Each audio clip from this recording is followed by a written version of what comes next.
병신이라도 정신부인 되는 게 낫지. 죽으면 다 안 했고. 되잖아.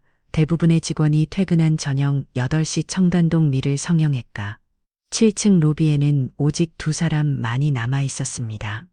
28살 상담실장 이선영은 이탈리아산 가죽 벤치에 다리를 꼽고 한자 큰 소리로 전화통화에 열중하고 있었어요.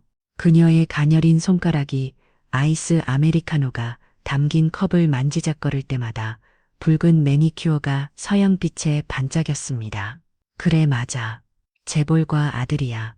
필체오타는 선영의 목소리에는 차가운 조롱이 묻어났고 때대로 터져나오는 웃음소리가 텅 빈 로비에 메아리 쳐져 갑자기 선영의 손이 미끄러지면서 커피컵이 하얀 대리석 바닥에 쏟아졌습니다. 아 진짜. 선영은 눈을 부릅뜨며 벌떡 일어서고 치마에 퉁 커피 자국을 보며 짜증스럽게 혀를 찼어요. 바로 그때 클린마스터 조끼를 입은 청소부가 재빨리 다가왔습니다. 제가 닦아드릴게요.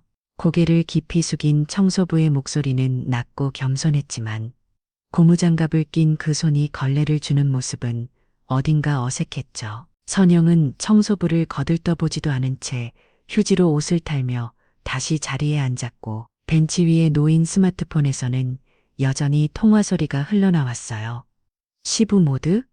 완전 내 편이지. 특히 시아버지는 내가 천사인 줄 알아.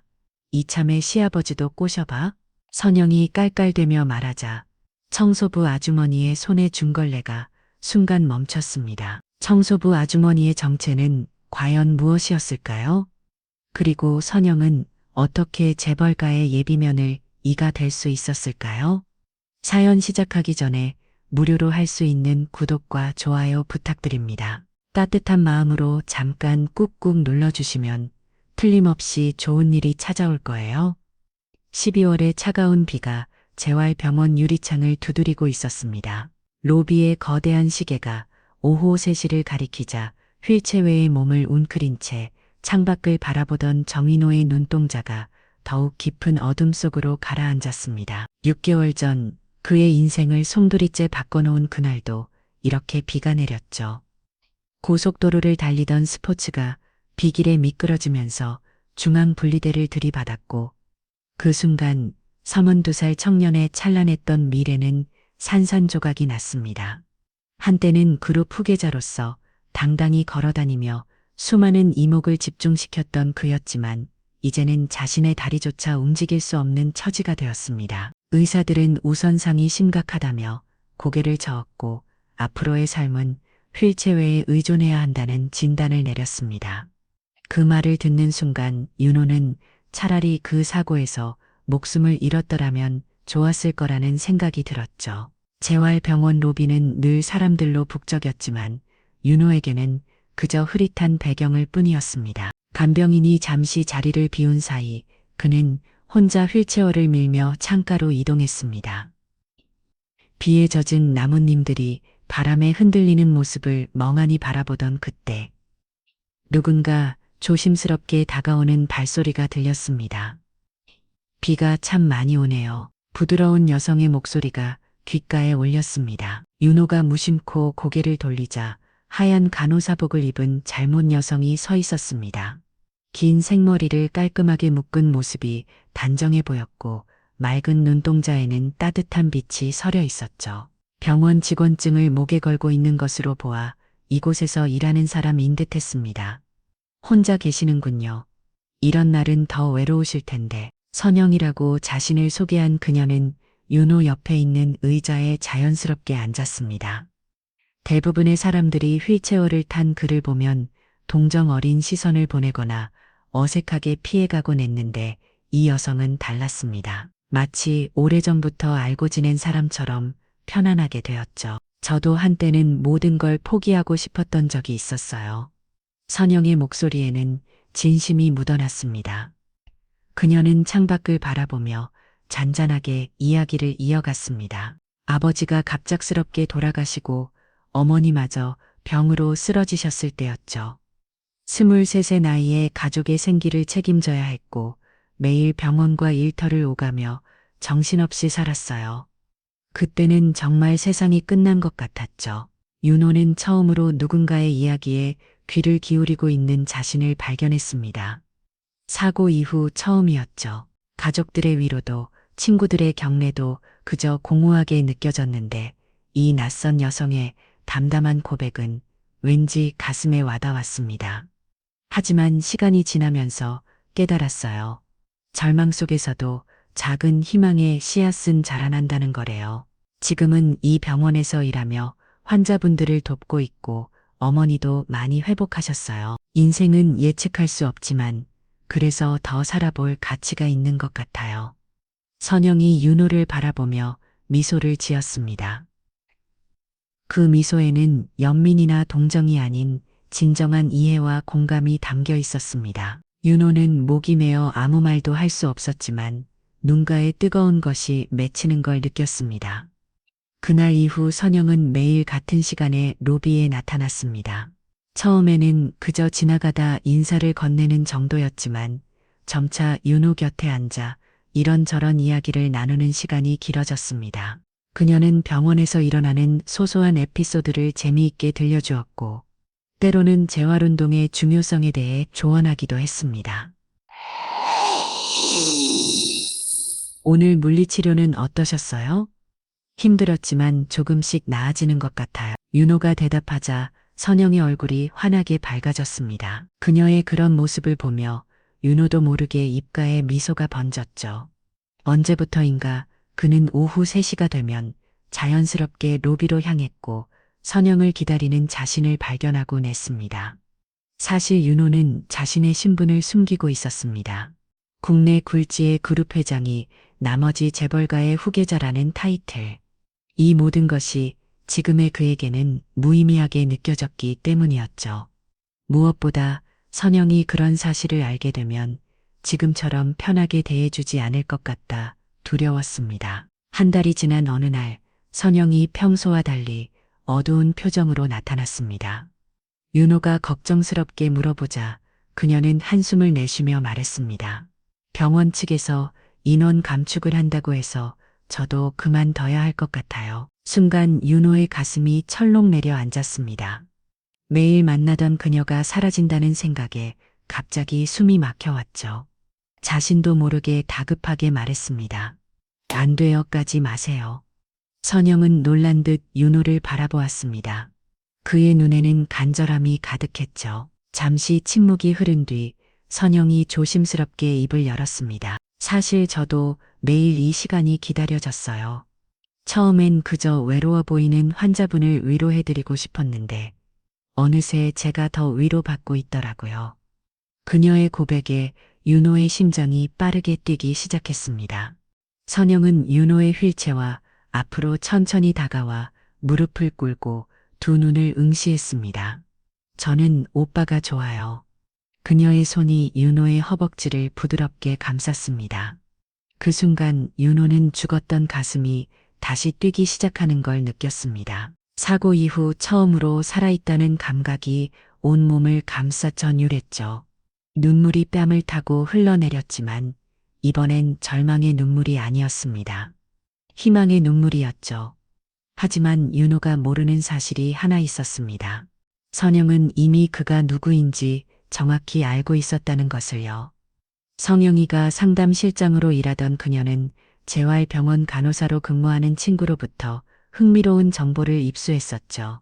VIP 병동의 국내 굶지의 그룹 회장 아들이 입원했다는 소식이었습니다. 하반신 마비로 깊은 절망에 빠져 있으며 매일 오후 3시쯤 로비에서 홀로 시간을 보내다는 구체적인 정보까지 알아낸 선영은 곧바로 계획을 세웠습니다. 친구에게 간호사 복장을 빌린 뒤 그 병원에서 일하는 것처럼 자연스럽게 접근한 것이었죠.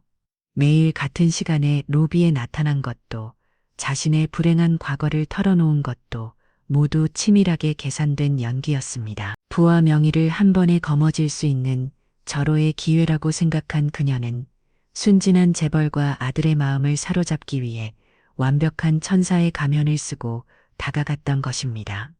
로비의 커다란 시계가 4시를 알리는 종소리를 울렸습니다. 선영은 두 손으로 윤호의 목을 부드럽게 감싸며 귓가에 다정하게 속삭였습니다. 이제 혼자가 아니에요. 제가 옆에 있을게요. 윤호는 그녀의 품에 기대며 처음으로 미래에 대한 희망을 품었습니다. 하지만 그 희망이 얼마나 잔인한 배신으로 돌아올지 그때의 그는 전혀 알지 못했습니다. 봄비가 부드럽게 내리던 4월에 어느 토요일 윤호의 대저택에 현관문이 열렸습니다. 3개월 전 병원 로비에서 처음 만난 이후 선영과 윤호의 관계는 급속도로 가까워졌고 오늘은 드디어 그녀를 부모님께 정식으로 소개하는 날이었죠.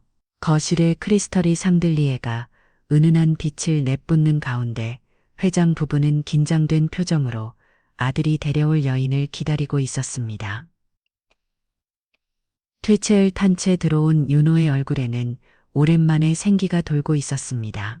그 뒤를 따라 들어온 선영은 베이지색 권필스의 진주 목걸이를 한 단한 모습이었죠. 무릎 아래로 내려오는 치맛자락과 최소한의 화장만 한 얼굴은 청순함 그 자체였습니다.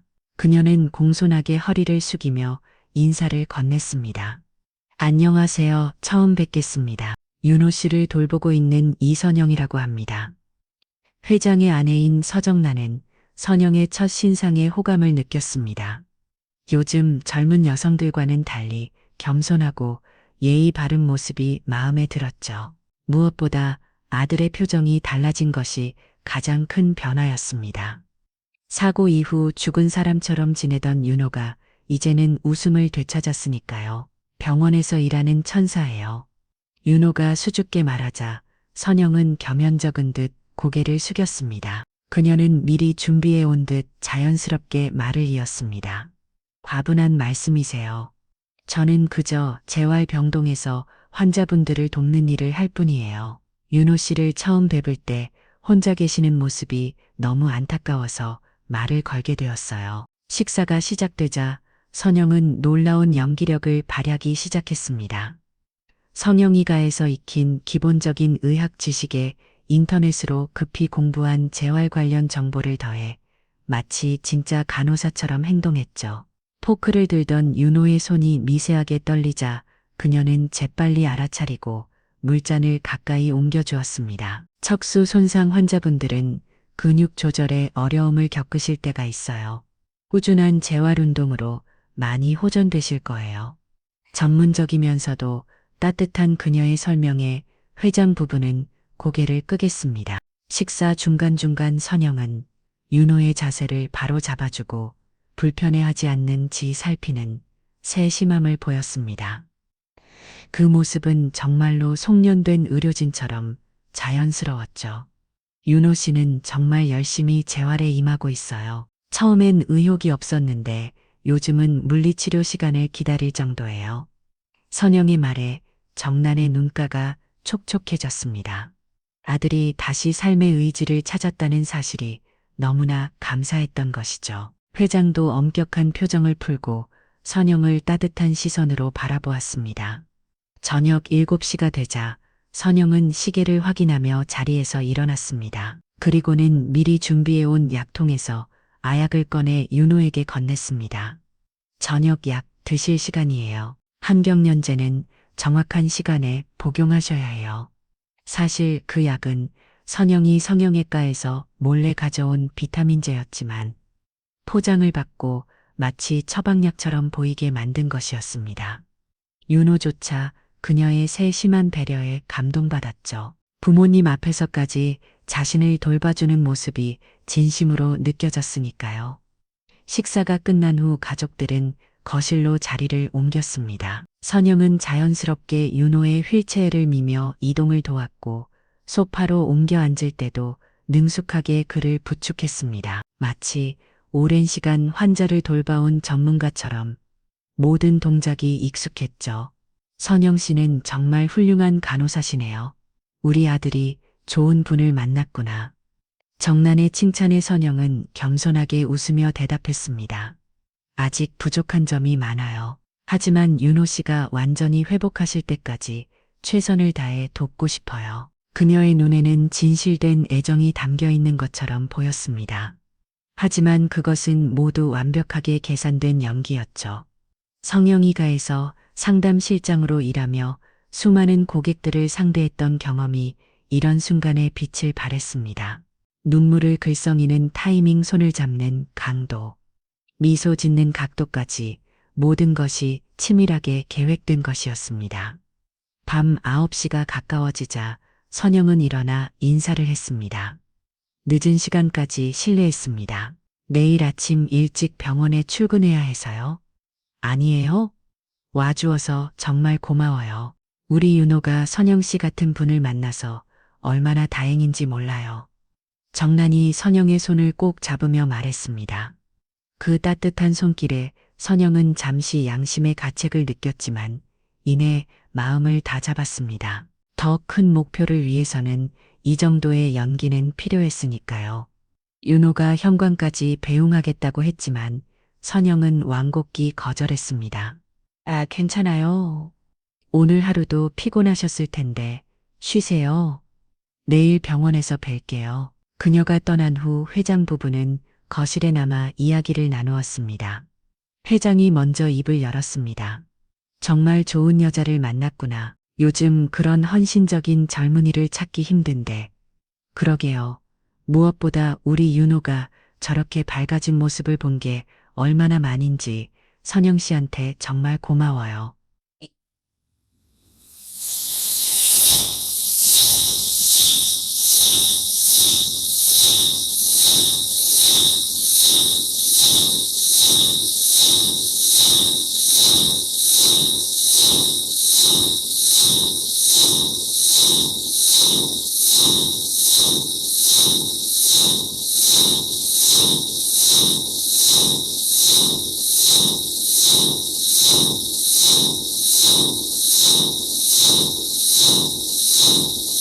아들의 사고 이후 매일같이 눈물로 밤을 지새웠던 그녀에게 선영의 존재는 한 줄기 빛과 같았죠.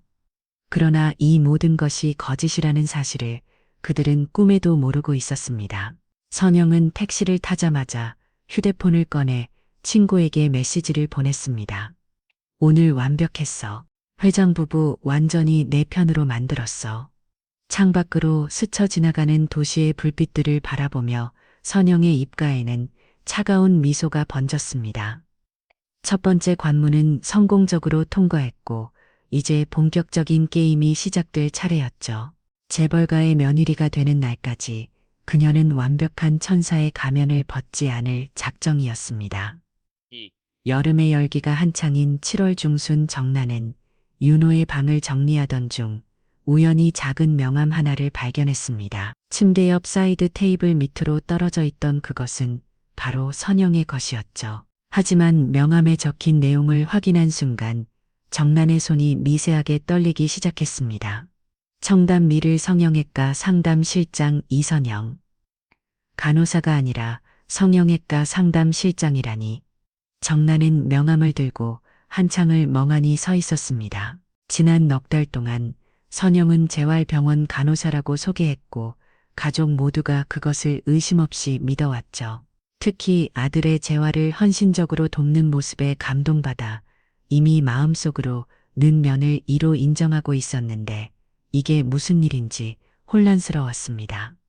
정나는 명함을 주머니에 넣고 거실로 내려왔습니다. 마침 놀러온 선영이 윤호와 함께 정원에서 재활운동을 하고 있는 것이 창문 너머로 보였죠.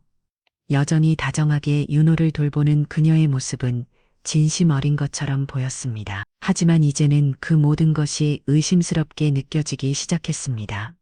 일단 좀 더 지켜보자. 혹시 다른 이유가 있을지도 정나는 성급한 판단을 내리지 않기로 했습니다.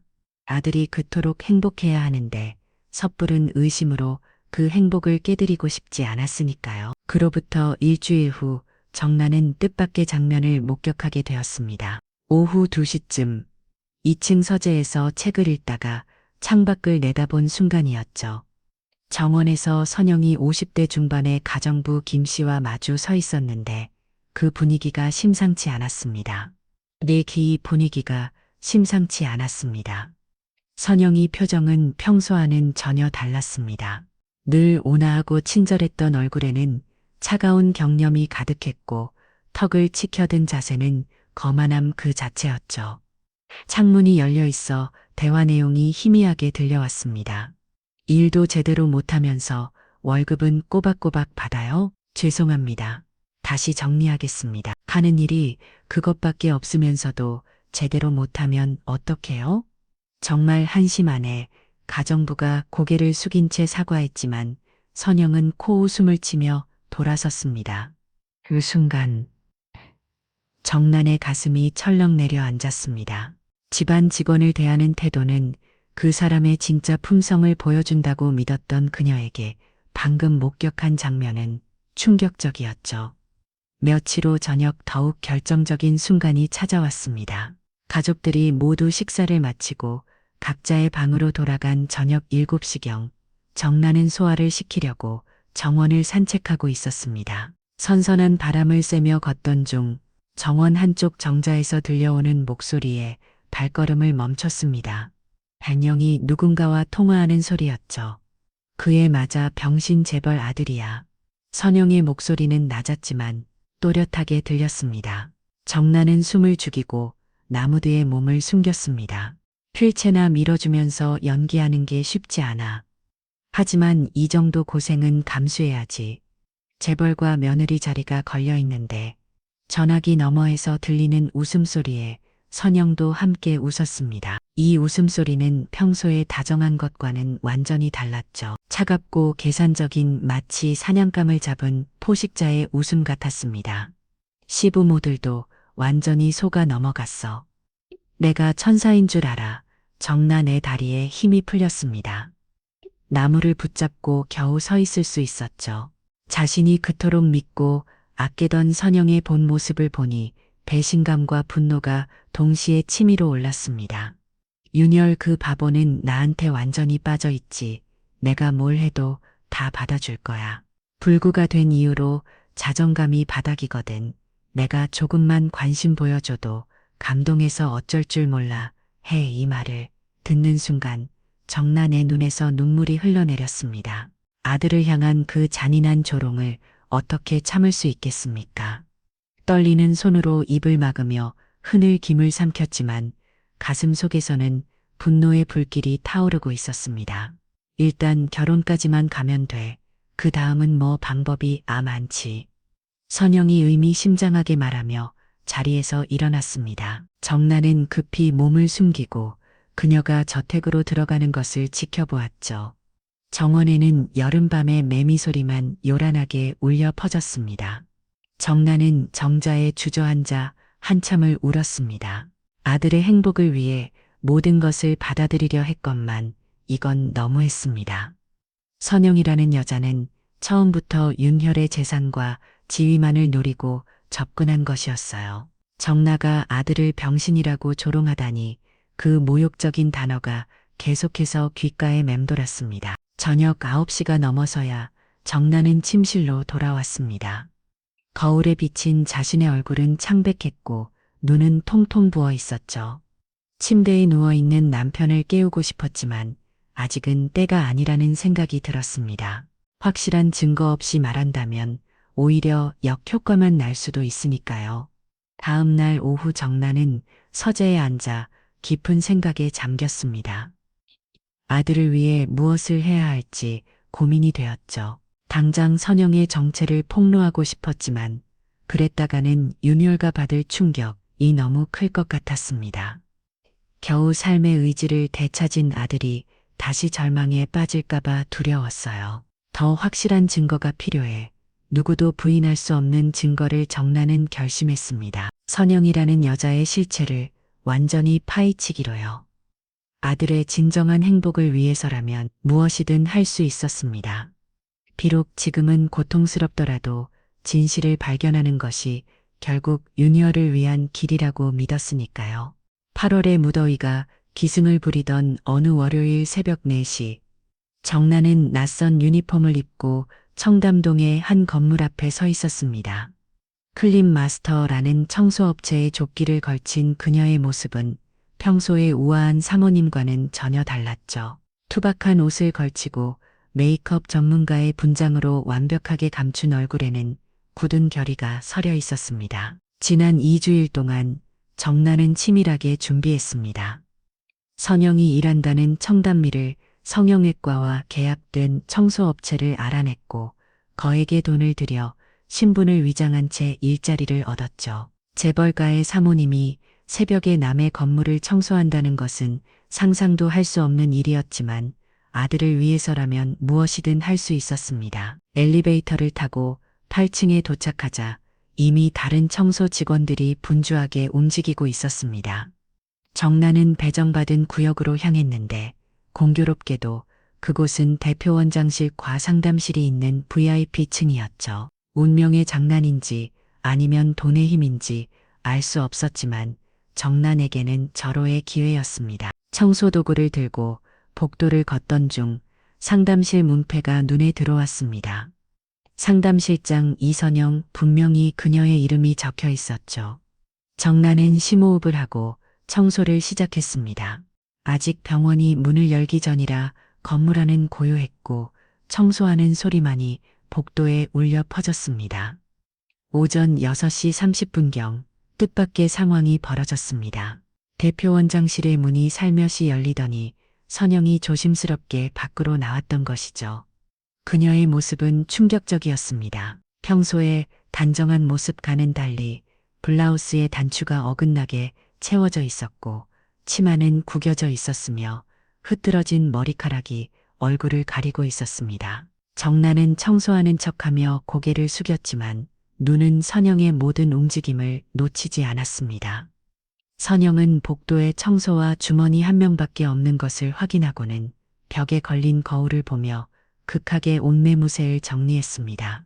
립스틱이 번진 입술을 손등으로 닦고 헝클어진 머리를 대충 넘기는 그 모습에서 무슨 일이 있었는지는 명백했죠. 잠시 후 대표원장실의 문이 다시 열렸습니다. 50대 중반의 중년 남성이 느긋한 표정으로 나왔는데 그의 와이셔츠 역시 단정하지 못했습니다. 그는 선영의 어깨를 가볍게 두드리며 무언가를 속삭였고 선영은 교탈을 부리듯 웃으며 고개를 끄덕였습니다. 수고했어. 내일도 일찍 만날까?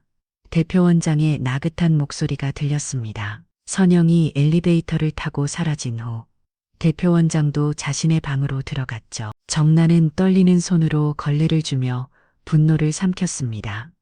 아들과 교제하면서 다른 남자와 이런 관계를 유지하고 있다. 이 상상도 못할 일이었죠. 오전 8시가 되자 병원 직원들이 하나둘 출근하기 시작했습니다. 정나는 간호사 휴게실을 청소하던 중 흥미로운 대화를 엿듣게 되었습니다. 선영 언니도 새벽부터 있었나 봐. 원장님이랑 둘이서 대놓고 그러니까 다들 알지.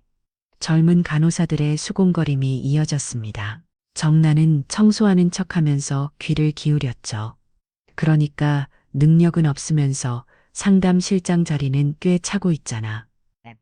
맞아. 전에 있던 실장님은 간호사 출신이었는데 선영 언니는 그냥 말만 잘하는 거지. 원장님 덕분에 자리 지키는 거야. 원장님 부인이 알면 난리 날 텐데 간호사들의 대화를 통해 정나는 더 많은 사실을 알게 되었습니다. 선영은 의료 관련 자격증이 전혀 없었고 오직 대표원장과의 부적절한 관계로 상담실장 자리를 유지하고 있었던 것이죠. 게다가 병원 내에서도 공공연한 비밀이었다니 그녀의 뻔뻔함에 치가 떨렸습니다. 며칠 후인 목요일 오후 병원에 큰 소동이 일어났습니다. 정나는 복도를 청소하고 있을 때 엘리베이터에서 40대 중반의 여성이 성큼성큼 걸어났습니다. 유명품으로 온몸을 치장한 그녀의 얼굴은 분노로 일그러져 있었죠. 남편 어디 있어요? 날카로운 목소리가 병원 복도에 울려 퍼졌습니다. 간호사들이 당황하며 그녀를 막으려 했지만 여자는 거침없이 대표 원장실로 향했습니다. 대표 원장의 부인이었던 것이죠. 이선영 나와 내 남편이랑 무슨 짓을 하는 거야. 부인이 상담실 문을 확 하고 열어 젖혔습니다. 마침 상담 중이던 선영은 놀란 표정을 지었지만 이내 태어난 척 일어섰습니다. 무슨 일이신지? 무슨 일이냐고. 내가 내 남편을 꼬셔서 이 짓을 하고 있으면서 부인의 고함에 병원 전체가 술 넘였습니다. 환자들도 놀라서 복도로 나왔고 직원들은 수군거리며 구경했죠. 정난도 청소독을 등채 멀리서 그 광경을 지켜보았습니다. 증거도 없이 이러시면 곤란합니다. 선영이 차분하게 대답했지만 부인은 핸드폰을 꺼내 들었습니다. 증거 내가 새벽에 우리 남편한테 보낸 문자 다 있어. 호텔 예약 내역도 있고. 선영이 얼굴이 순간 창백해졌습니다. 하지만 곧 다시 평정을 되찾고 말했죠. 그건 업무상 업무 새벽 2시에 무슨 업무야. 내가 무슨 연예인 매니저.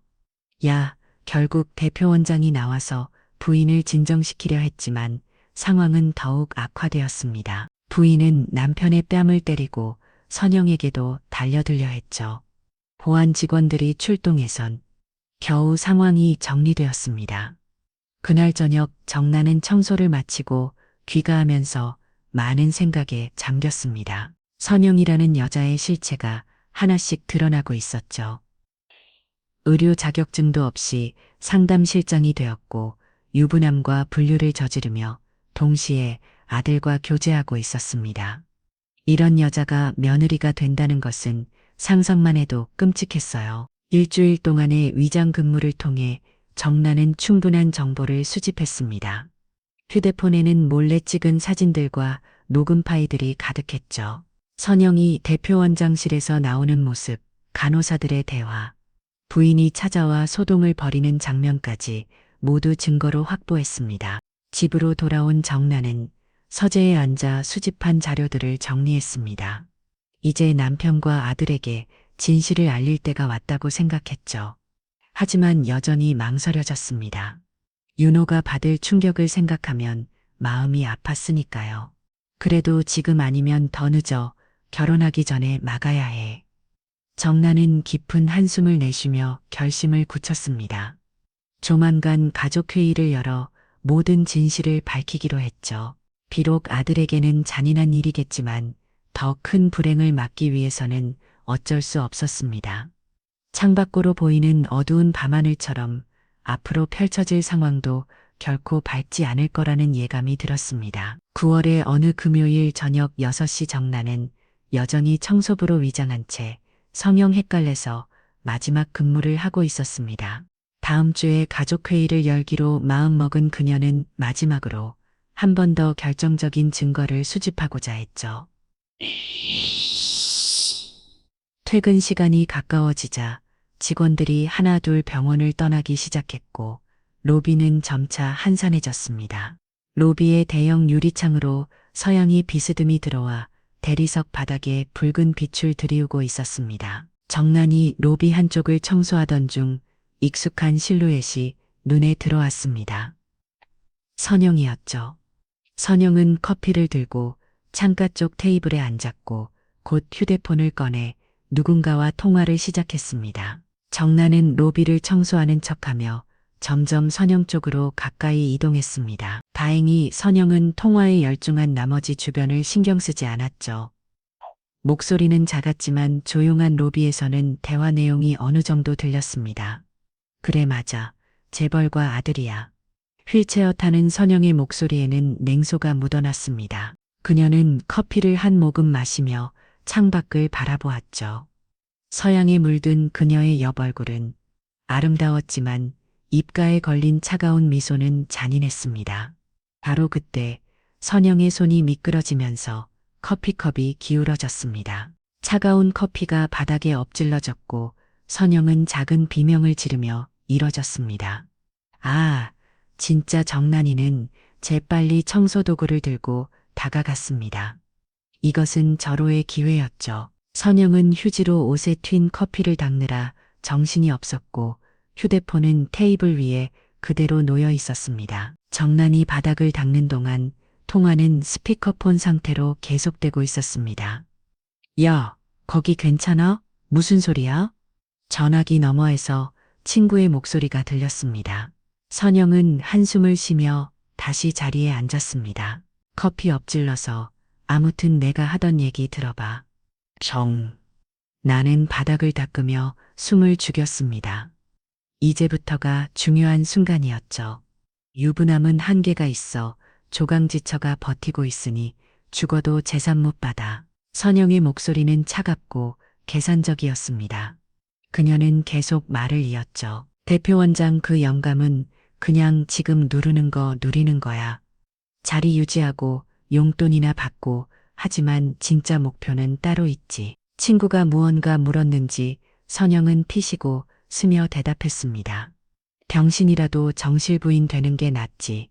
죽으면 다 내 거 되잖아. 이 말을 듣는 순간 정나 내 손에서 걸레가 떨어질 뻔했습니다. 너무나 충격적이고 잔인한 말이었죠. 아들의 죽음을 기다린다는 듯한 그 표현에 온몸이 떨렸습니다. 하지만 정나는 꼭 참고 계속 청소하는 척했습니다. 시부모들 완전 내 편이지. 특히 시아버지는 내가 천사인 줄 알아. 내가 남자 구워 삶는 법은 빠삭하잖아. 이참에 시아버지도 한번 꼬셔봐. 선영의 웃음소리가 로비에 울렸습니다. 그 웃음은 승리자의 것이었죠. 재산이 얼마나 어마어마하지. 그룹 전체는 아니어도 개인 재산만 수천억이야. 장애인 아들 거둬줬으니 미안해서 더 많이 줄걸. 정나는 이를 악물고 분노를 삼켰습니다. 선영이라는 여자는 처음부터 끝까지 돈만을 노리고 있었던 것이었어요. 아들의 장애까지도 이용할 거리로 생각하다니 인간이 어떻게 이렇게 악할 수 있는지 이해할 수 없었습니다. 물론 연기하는 게 쉽지는 않아. 휠체어 밀고 약 먹여주고 재활 운동 도와주고 진짜 톤 나올 것 같을 때도 있어. 선영은 얼굴을 찡그리며 말했습니다. 마치 더러운 것을 만진 듯한 표정이었죠. 하지만 이 정도 고생은 감수해야지. 재벌가 며느리 자리가 걸려 있는데 일단 결혼만 하면 그 다음은 시간 문제야. 통화가 끝나갈 무렵 선영은 마지막으로 충격적인 말을 했습니다. 불구한테 젊은 여자가 평생 매어 살 순 없잖아. 적당한 시기에 이혼하든지 아니면 뭐 사고도 일어날 수 있는 거고. 정나는 전유했습니다. 선영의 말에는 섬뜩한 암시가 담겨 있었죠. 단순히 재산을 노리는 것을 넘어 아들의 생명까지 위협할 수 있다는 가능성에 온몸에 소름이 돋았습니다. 선영이 자리에서 일어나 엘리베이터로 향했습니다.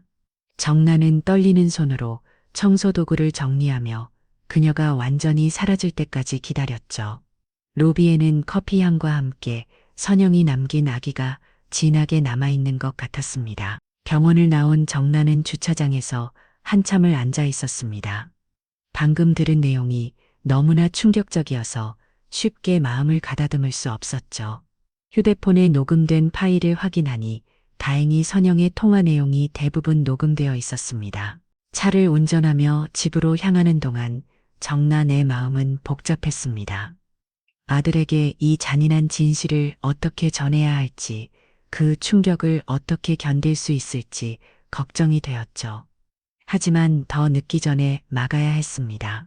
선영이라는 악마로부터 아들을 구해야 했으니까요. 하지만 선영에게 완전히 빠져 있는 아들을 생각하면 더 확실하고 결정적인 증거가 필요했습니다. 특히 그녀의 사생활과 진짜 모습을 보여줄 수 있는 증거들이 더 있어야 아들도 부인할 수 없을 것 같았습니다. 조금 더 시간을 갖자 완벽하게 준비해서 단번에 끝내야 해 정나는 그렇게 마음 먹었습니다. 며칠 더 선영을 관찰하고 그녀의 이 중생활에 대한 증거를 더 수집하기로 했죠. 아들을 설득하려면 반박할 수 없는 증거가 필요했으니까요. 창밖으로 보이는 어두운 밤하늘에는 별 하나 보이지 않았습니다. 마치 앞으로 펼쳐질 험난한 여정을 예고하는 것처럼 무거운 구름이 하늘을 뒤덮고 있었죠. 정나는 깊은 한숨을 내쉬며 불을 껐습니다.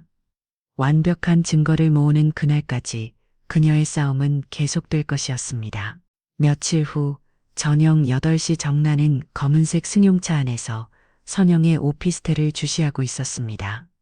강남의 한 고급 주거단지에 위치한 이곳은 월세만 수백만 원에 달하는 곳이었죠. 성영이가 상담실장의 월급으로는 감당하기 어려운 수준이었는데 이것만 봐도 성형의 수입원이 다양한 다른 것을 알 수 있었습니다. 정란은 퇴근 후 성형을 미행하기 시작한 지 3일째 되는 날이었습니다. 첫날과 둘째 날은 별다른 수확이 없었지만 오늘은 왠지 다를 것 같은 예감이 들었죠. 오피스 태립구를 뚫어지게 바라보던 중 한중년 남성이 선영의 집으로 들어가는 것을 목격했습니다. 40대 후반으로 보이는 그 남성은 고급 정장을 입고 있었고 손에는 명품 쇼핑백을 들고 있었습니다. 약 1시간 후인 9시경 그 남성이 다시 나타났습니다. 하지만 들어갈 때와는 사뭇 다른 모습이었죠. 넥타이는 홀렁하게 풀려 있었고 셔츠는 바지 밖으로 반쯤 나와 있었으며 무엇보다 지퍼를 올리고 바지춤을 추스르며 허둥지둥 걸어가는 모습이었습니다. 정란은 스마트폰으로 그 장면을 모두 촬영했습니다. 그날 밤은 그것으로 끝이 아니었습니다. 10시경에는 젊은 남자가 12시경에는 또 다른 중년 남성이 선영의 오피스텔을 드나들었죠. 모두 들어갈 때는 번듯한 모습이었지만 나올 때는 옷매무새가 흐트러져 있었습니다. 정란은 역경과 분노로 몸을 떨었지만 냉정함을 잃지 않고 모든 것을 기록했습니다. 4월 후인 토요일 오후 4시 정란은 다시 선영의 오피스텔 근처에 숨어 있었습니다. 이번에는 전혀 예상치 못한 장면을 목격하게 되었죠. 초라한 차림의 60대 남성이 오피스텔 입구에서 서성이고 있었는데 그의 옷은 낡았고 얼굴에는 고단함이 가득했습니다. 잠시 후 선영이 나타났습니다. 평소의 우아한 모습과는 달리 짜증 가득한 표정으로 그 남성을 노려보고 있었죠. 정란은 차찬을 살짝 내리자 그들의 대화가 희미하게 들려왔습니다. 또 왔어 몇 번을 말해야 알아들어. 선영의 목소리는 날카로웠습니다. 초라한 남성은 고개를 숙인 채 무언가를 애원하는 듯 했죠. 선영아 아빠가 정말 급해서 그래. 이번만 아버지였습니다. 정란은 놀라서 숨을 멈췄죠. 선영은 아버지를 차갑게 내려다보며 말했습니다. 거지 같은 인간이 또 돈 달라고 왔어. 창피해서 못 살겠네. 정말. 그 잔인한 말에 아버지의 어깨가 축 처졌습니다. 하지만 선영은 아랑곳하지 않고 계속 매몰차게 말했죠. 내가 이렇게 사는 것도 다 당신 때문이야. 내가 왜 이렇게까지 돈을 벌어야 되는데. 선영은 핸드백에서 지폐 몇 장을 꺼내 아버지의 얼굴에 던졌습니다. 돈은 바람에 날려 바닥에 떨어졌고 아버지는 떨리는 손으로 그것을 주었죠. 그 모습은 너무나 처참해서 정란도 가슴이 아팠습니다. 이제 다시는 찾아오지 마. 내가 재벌가에 들어가면 당신 같은 거지랑은 상관없어질 거니까. 선영은 그렇게 말하고는 휙 돌아서 건물 안으로 들어갔습니다.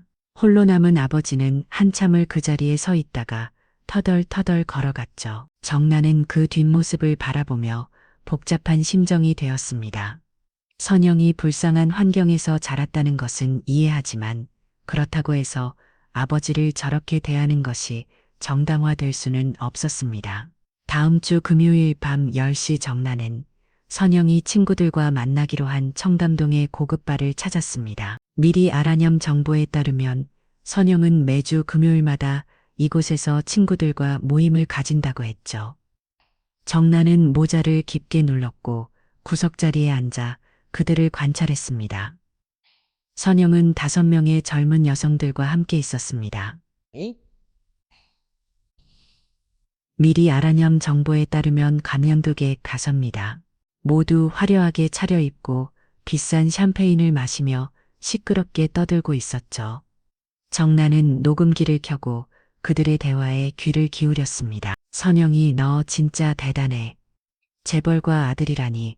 친구 중 한 명이 부러운 가득한 목소리로 말했습니다. 선영은 되게 양양한 표정으로 샴페인을 홀짝였죠. 뭐가 대단해. 병신인데. 그녀의 말에 친구들이 키득거리며 웃었습니다.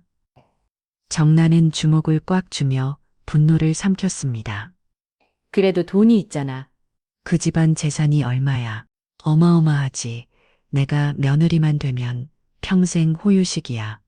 선영은 샴페인 잔을 들어 올리며 말했습니다. 불구랑 사는 게 쉽겠어? 평생 휠체어 밀어줘야 하는데 다른 친구가 걱정스럽게 물었지만 선영은 코웃음을 쳤습니다. 그 가족들 완전 호구야. 특히 시아버지는 내가 천사인 줄 알아.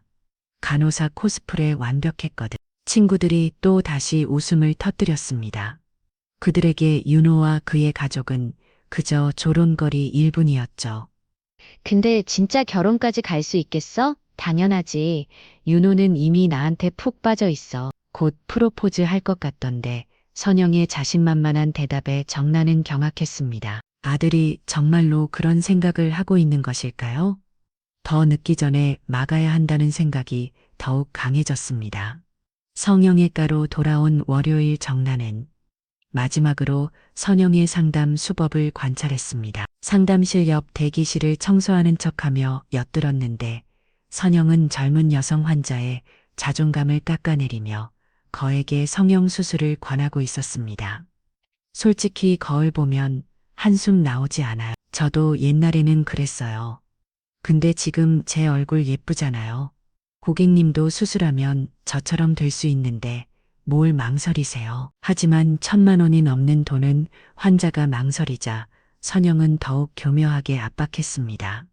인생이 바뀌는 기회예요. 대출도 가능하고 하부도 됩니다. 오늘 결정하시면 특별히 할인도 해드릴게요. 결국 그 환자는 수술 동의서에 설명했습니다. 선영의 얼굴에는 승리의 미소가 번졌죠. 한 사람의 인생을 빚더미에 앉힐 수도 있는 결정이었지만 선영에게는 그저 실적일 뿐이었습니다.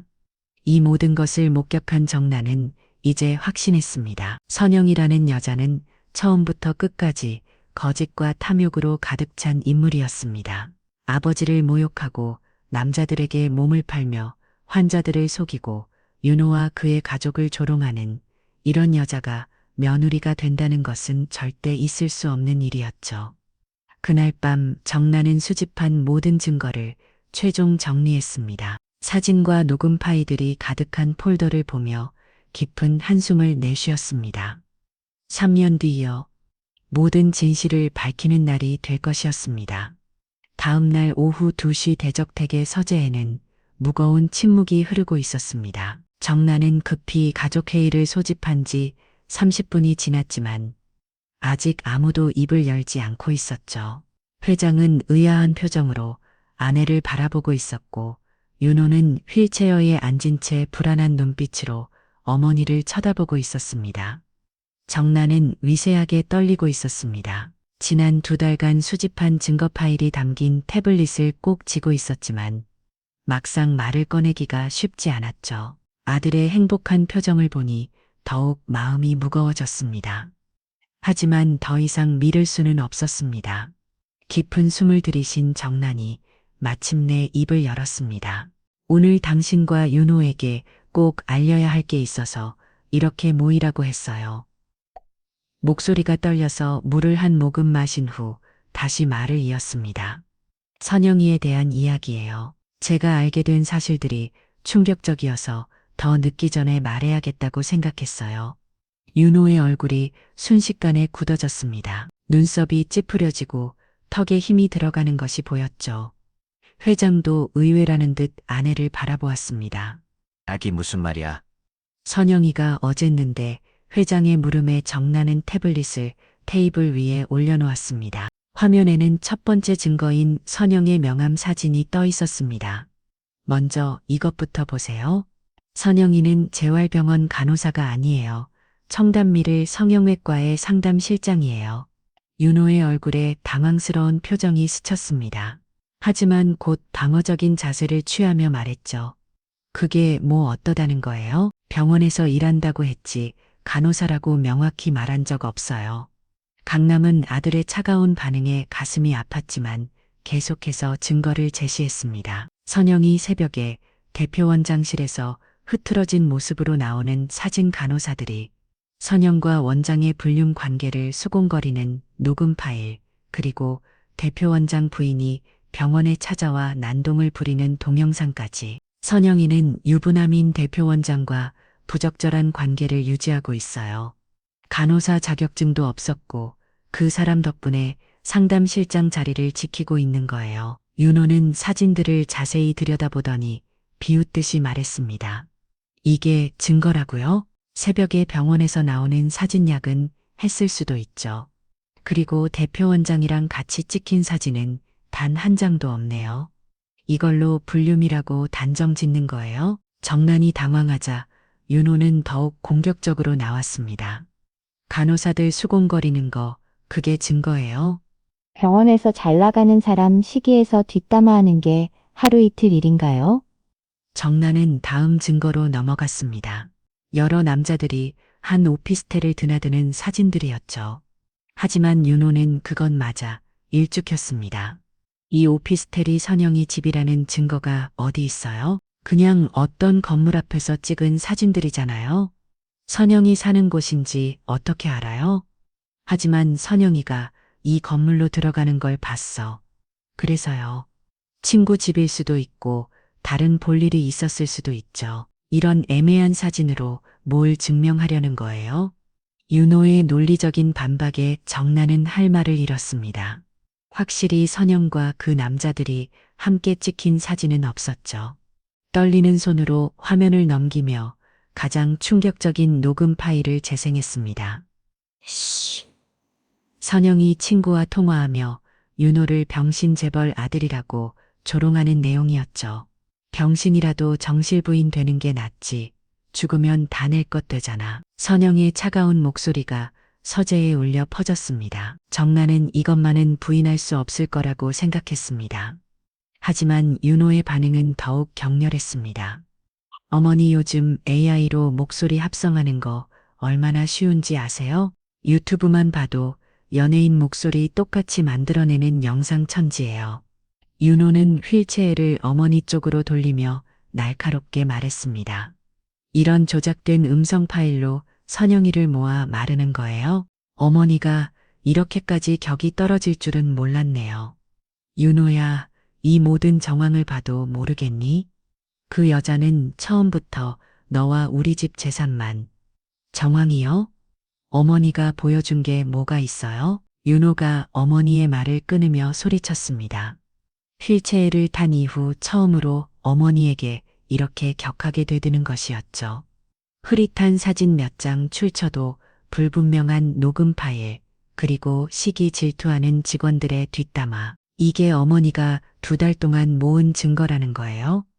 윤호는 차가운 눈빛으로 어머니를 쏘아보며 말을 이었습니다. 차라리 솔직하게 말하세요. 장애인이 된 아들이 다른 여자에게 마음을 주는 게 싫은 거잖아요. 평생 어머니 곁에서 불쌍한 아들로 살기를 바라는 거죠. 그 말에 정나는 충격을 받아 말을 잃었습니다. 입술이 파르르 떨렸고 눈에서는 눈물이 흘러내렸죠. 그동안 아들을 위해 얼마나 고생했는지 진실을 밝히기 위해 청소부로까지 위장 취업했던 일들이 모두 물거품이 되는 순간이었습니다. 이때 회장이 나섰습니다. 하지만 그의 말도 정나는 기대와는 달랐죠. 여보, 이건 좀 지나친 거 아니요? 당신이 선영이를 탐탁치 않아 하는 건 알고 있었지만 이렇게까지 일을 꾸며내주는 회장은 한숨을 쉬며 말을 이었습니다.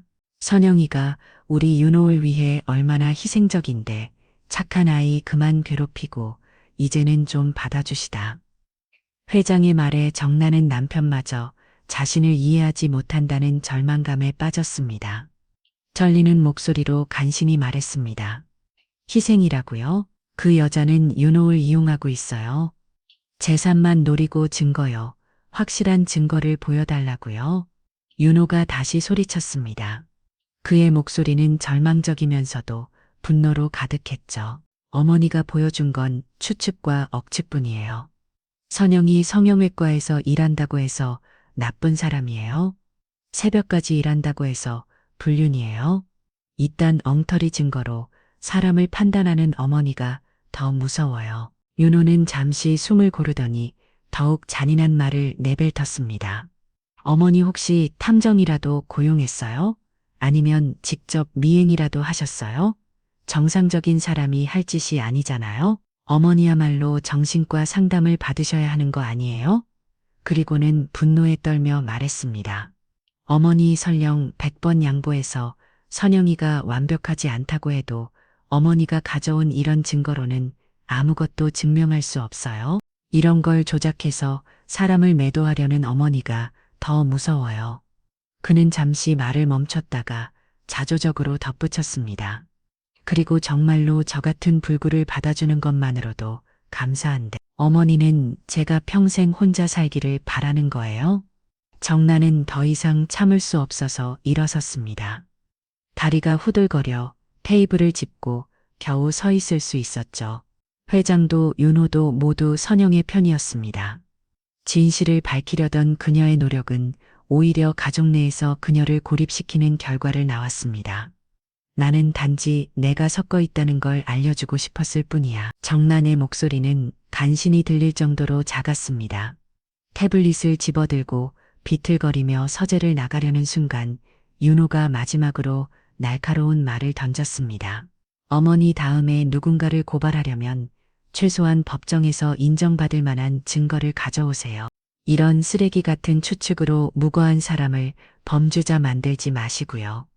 그리고 어머니야말로 아들의 행복을 망치려는 거 아니에요? 그 말에 정나는 걸음을 멈췄습니다. 뒤돌아보고 싶었지만 그럴 힘조차 없었죠. 그저 문을 열고 나가는 것만이 그녀가 할 수 있는 전부였습니다.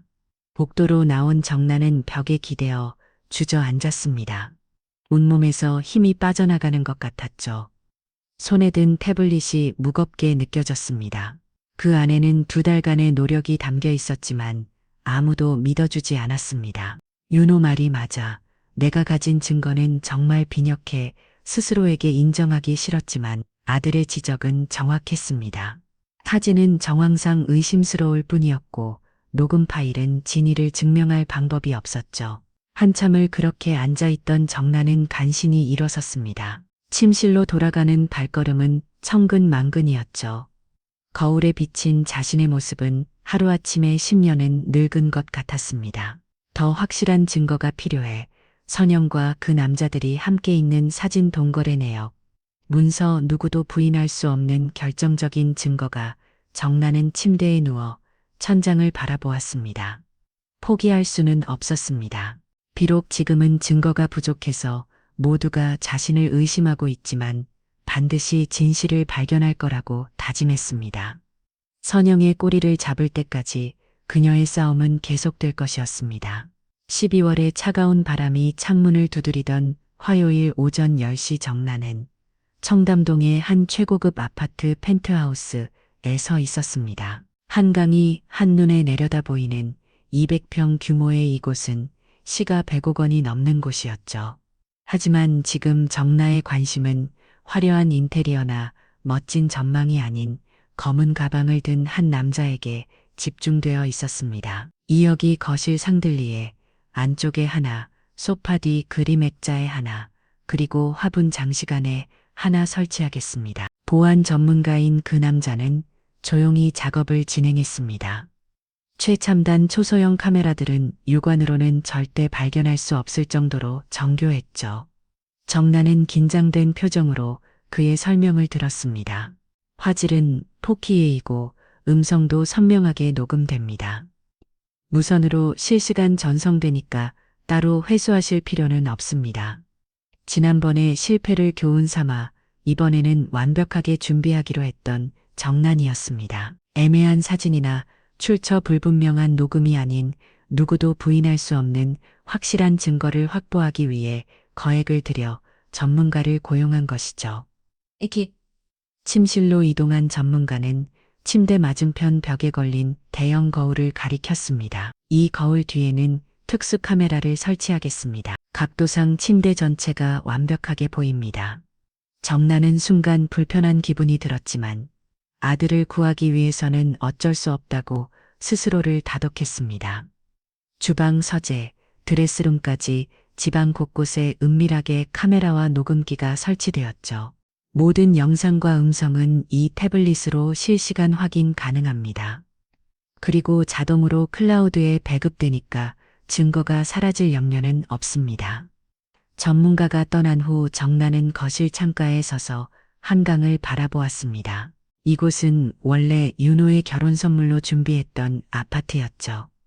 아들이 행복한 가정을 꾸리길 바라며 정성껏 고른 곳이었는데 이제는 며느리가 될 뻔한 여자의 본성을 폭로하기 위한 함정이 되어버렸습니다. 4월 후인 근후일 오후 4시 정나는 윤호와 선영을 집으로 초대했습니다. 가족차를 마시자는 명목이었지만 진짜 목적은 따로 있었죠. 거실에 앉은 선영은 여전히 단아하고 예의 바른 모습이었습니다. 하지만 정나는 눈에는 그 모든 것이 가식으로만 보였습니다. 선영 씨 바쁜데 불러서 미안해요. 정나는 미리 준비한 대사를 자연스럽게 꺼냈습니다. 옆에서 윤호가 궁금한 표정으로 어머니를 바라보았죠. 우리 윤호 챙겨주느라 많이 힘들죠. 그러자 선영이 온한 미소를 지으며 대답했습니다. 괜찮아요, 어머니. 당연히 해야 하는 일인걸요. 정나는 속으로 스누숨을 지으며 핸드백에서 열쇠를 꺼냈습니다. 본동 아파트의 현관 열쇠였죠. 그것을 테이블 위에 올려놓으며 말했습니다. 사실 이건 윤호와 선영 씨가 결혼하면 주려고 준비한 아파트 열쇠예요. 선영의 눈이 순간 반짝였습니다. 청담동 최고급 아파트라는 것을 단번에 알아본 듯 했죠. 하지만 곧 놀란 표정을 지으며 손사래를 쳤습니다. 어머니 이런 건 너무 과분해요. 아니에요. 우리 윤호가 불편한 몸이니까 미리 가서 살아보면서 어떤 것들을 더 준비해야 할지 확인해주면 좋겠어요. 휠체어 이동이 편한지, 화장실은 안전한지 정나는 최대한 진심 어린 표정을 지으며 말을 이었습니다. 결혼 전까지 선영 씨가 그곳에서 지내면서 윤호가 생활하기 편하도록 미리 준비해 주세요. 이건 며느리가 될 사람에 대한 나의 성의예요. 결혼하면 선영 씨 명의로 넘겨줄게요. 선영이 얼굴에 감동한 듯한 표정이 스쳤습니다. 하지만 정나는 그녀의 눈빛에서 탐욕스러운 빛을 놓치지 않았죠. 윤호는 어머니의 갑작스러운 태도 변화에 놀라면서도 기뻐하는 눈치였습니다. 어머니 정말 감사해요. 어머니가 선영이를 인정해 주셔서 너무 기뻐요. 윤호가 감격스러운 목소리로 말했습니다. 선영은 열쇠를 조심스럽게 집어들며 말했죠.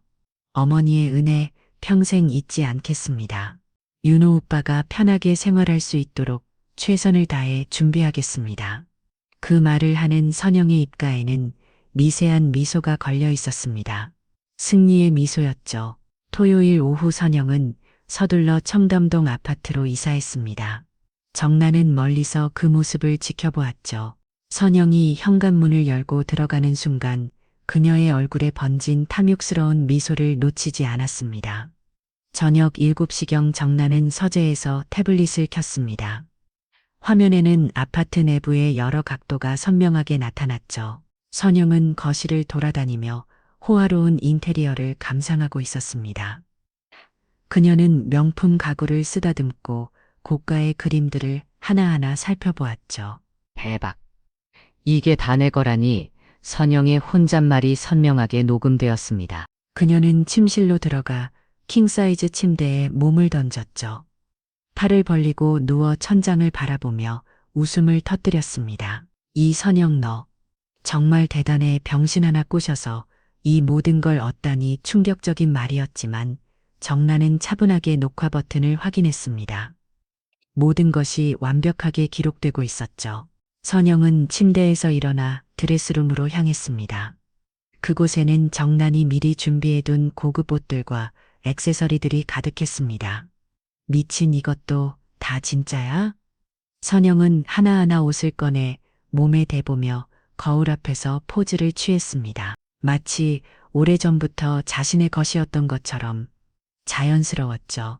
밤 10시가 되자 선영은 휴대폰을 들고 누군가에게 전화를 걸었습니다. 정나는 숨을 죽이고 화면을 주시했죠. 나야? 지금 어디 있는 줄 알아? 청담동 최고급 아파트 시어미가 결혼 선물이래. 전화 너머의 목소리는 들리지 않았지만 선영이 대답으로 대화 내용을 짐작할 수 있었습니다. 걱정 마, 다 계획대로 되고 있어. 그 병신이랑 가족들 완전히 내 손아귀에 있어. 선영은 와인셀러에서 고급 와인을 꺼내 잔에 따르며 말을 이었습니다. 결혼식은 봄에 할 것 같아. 그때까지만 참으면 돼.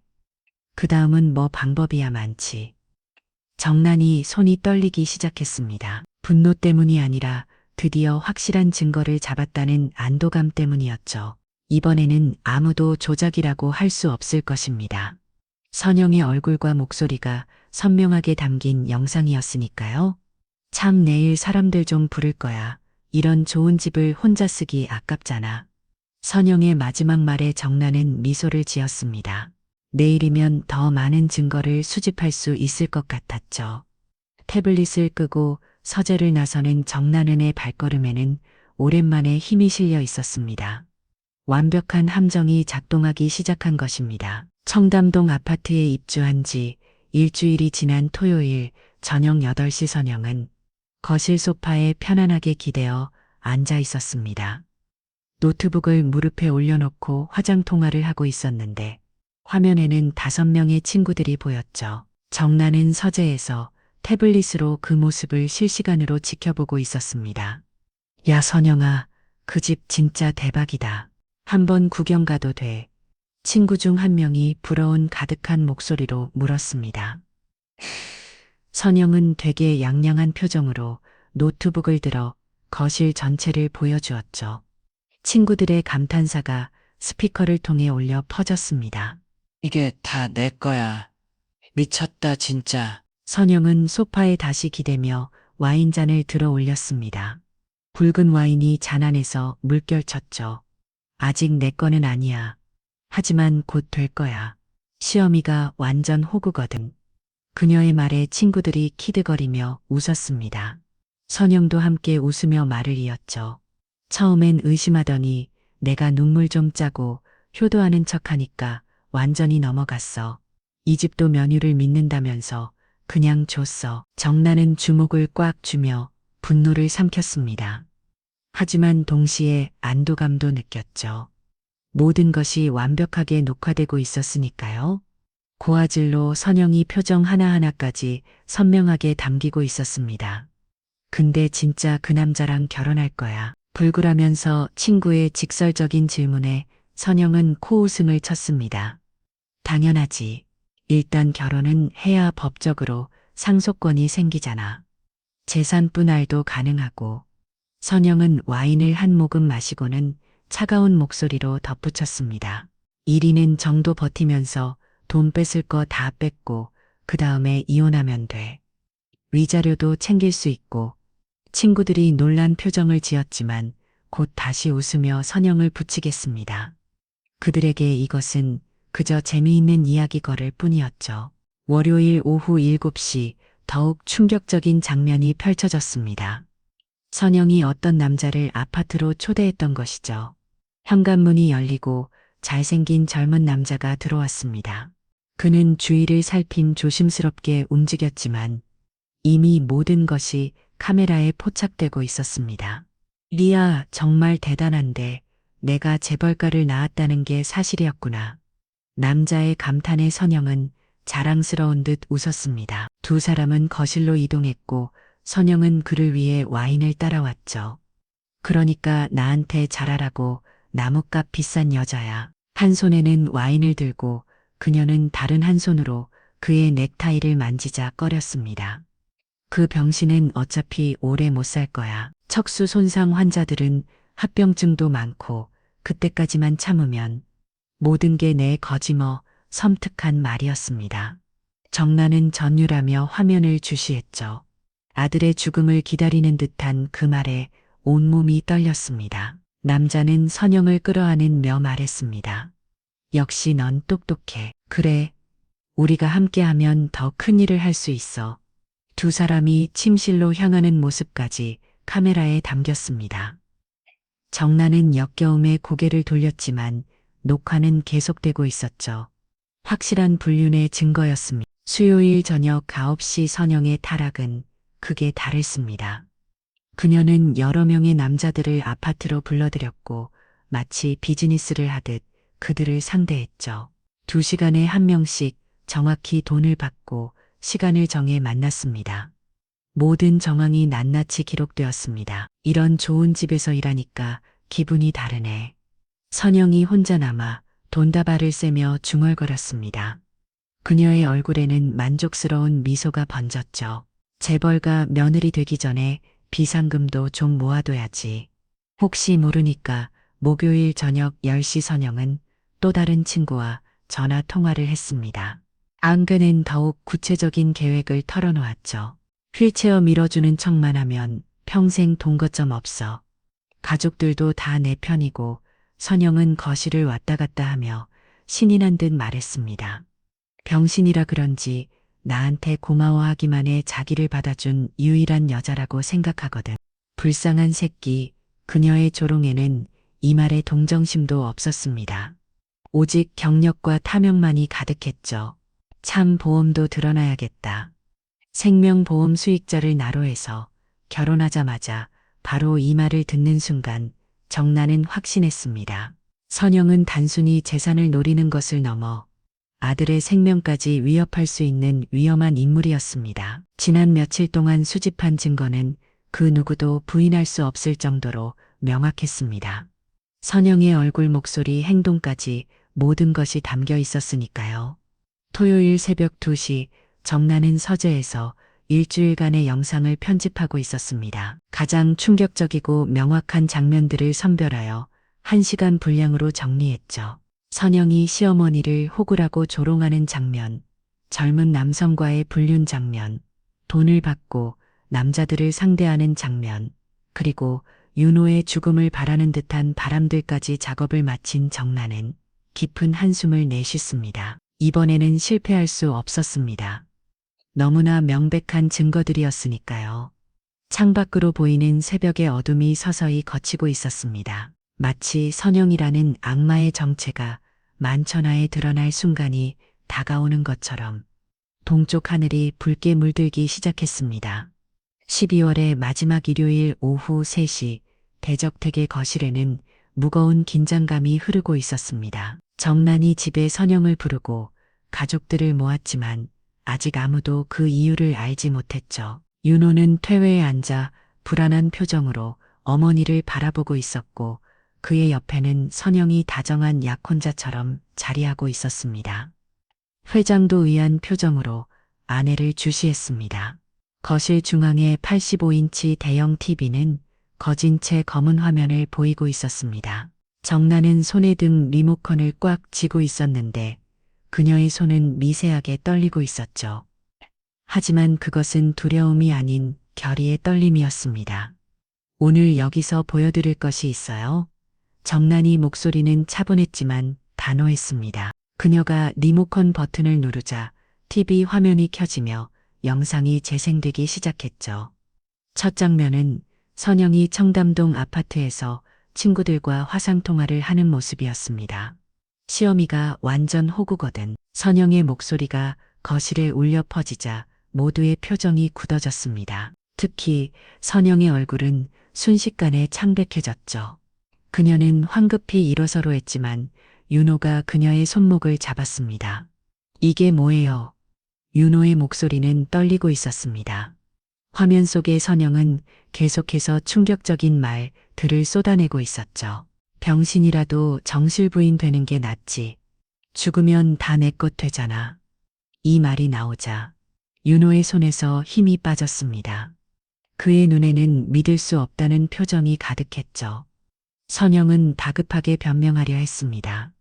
이건 조작이에요. 누군가 저를 모아 마려고 하지만 그녀의 말은 다음 장면이 나오면서 멈췄습니다. 젊은 남자와 함께 있는 장면이었죠. 두 사람이 포옹하고 침실로 향하는 모습이 선명하게 담겨 있었습니다. 고화질로 촬영된 영상은 그 어떤 변명도 허용하지 않을 만큼 명확했습니다. 회장의 얼굴이 불그락 푸르락 변했습니다. 그는 주먹을 꽉 쥐며 화를 참고 있었죠. 윤호는 충격의 말을 잃은 채 화면만 바라보고 있었습니다. 다음 장면은 더욱 충격적이었습니다. 선영이 여러 남자들을 아파트로 불러들여 돈을 받는 모습.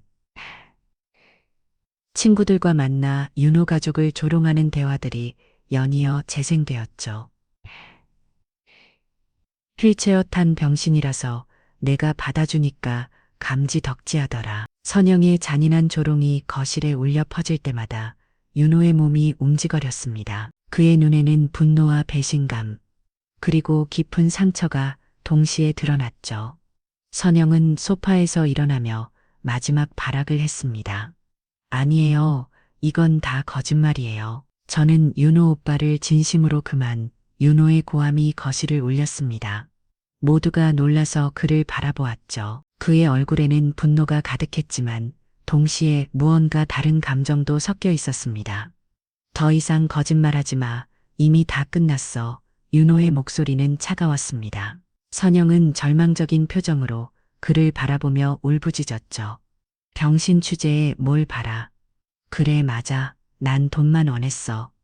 평생 너 같은 불구랑 살 수는 없잖아. 선영이 본색을 완전히 드러낸 순간이었습니다. 그녀의 얼굴은 일그러져 있었고 눈에는 도끼가 가득했죠. 더 이상 천사의 가면은 남아있지 않았습니다. 바로 그때 놀라운 일이 벌어졌습니다.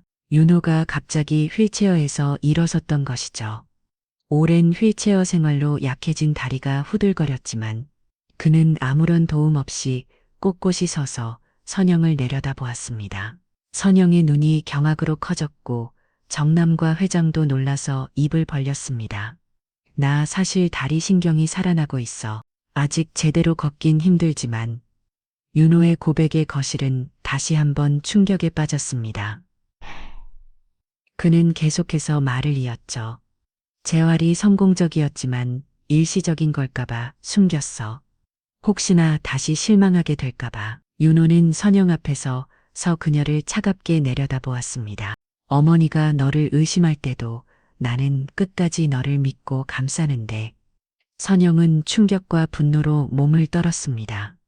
속았다는 사실을 받아들일 수 없었던 것이죠. 그녀는 윤호에게 달려들려 했지만 회장이 나서서 막았습니다. 경찰을 신고했습니다. 사기와 명예훼손, 그리고 성매매에 관한 법률이 반혐의로요. 정남의 침착한 목소리가 들렸습니다. 현관문이 열리며 경찰들이 들어왔고 선영은 수갑이 채워진 채 연행되었죠. 그녀는 끝까지 욕설을 펴부으며 발악했지만 이미 게임은 끝났습니다. 선영이 연행된 후 가족들은 거실에 남아 서로를 바라보았습니다. 윤호가 먼저 어머니에게 다가가 깊이 고개를 숙였습니다. 어머니 정말 죄송했습니다. 어머니를 의심하고 상처드려서 정남은 아들을 끌어야며 눈물을 흘렸습니다. 그동안의 고통과 외로움이 한꺼번에 쏟아져 나왔죠. 괜찮아, 내가 무사한 것만으로도 감사해. 회장도 아내에게 다가와 미안하다고 사과했습니다. 가족들은 오랜만에 진정한 화해의 순간을 맞이했죠. 며칠 후 선영과 대표원장의 스캔들이 언론에 대서특필되었습니다. 성영이 가는 문을 닫고 두 사람 모두 의료계에서 영국 퇴출되었죠. 선영은 사기죄로 실형을 선고받았고 그녀가 꿈꾸던 재벌가의 삶은 영원히 사라졌습니다. 윤호는 완전히 회복된 몸으로 회사에 복귀했습니다. 비록 사랑의 눈이 멀어 뼈아픈 경험을 했지만 이 경험을 통해 진정한 가족의 소중함을 느낄 수 있었죠. 창밖으로 보이는 겨울 풍경은 차갑지만 깨끗했습니다. 마치 거짓이 거치고 진실만이 남은 그들의 삶처럼 모든 것이 제자리를 찾아가고 있었습니다. 정나는 아들의 건강한 모습을 바라보며 미소를 지었습니다. 때로는 아픈 진실이 달콤한 거짓보다 우리를 더 강하게 만들어주고 그 상처가 아물고 난 자리에는 더 단단한 사랑의 뿌리가 내린다는 것을 그들은 이제야 알게 되었습니다.